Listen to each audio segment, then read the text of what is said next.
Kristen kadalan gayong adaydaw yupilan yaha maengok dunia daulan denang ngaulan amay nhau đăng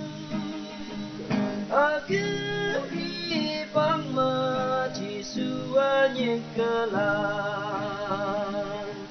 quang hi ông chín cha đã yong cha mô ru chạy hay nhà hay đâu là nợ say đây đâu ya ở đam hay ở đình làng lo cứ mà ở kiếm hi bang mà ở cả đà nẵng chính là ô nhiêu cây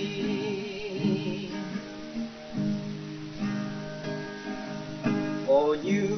hay bà lăn nặng mong trăng thắm tư xa chỉ kiếm pha chân mẹ từng man ngô đăng dùng quân Jesus Christa yêu la cô tư khi quang tăng âm chính mơ nặng mình nhớ đời ngô đăng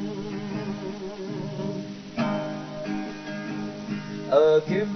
ba tịch vong mùa ốc xa quan tư và tiếp ngô tư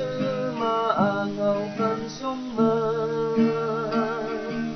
dùng lạc đầu cây xa nặng ở nước cây đâu ya có thuốc như mầm sẽ lên đây cơ là quang hi ông chín cha đã yong cha mô ru chạy hay nhà hay đâu là nợ say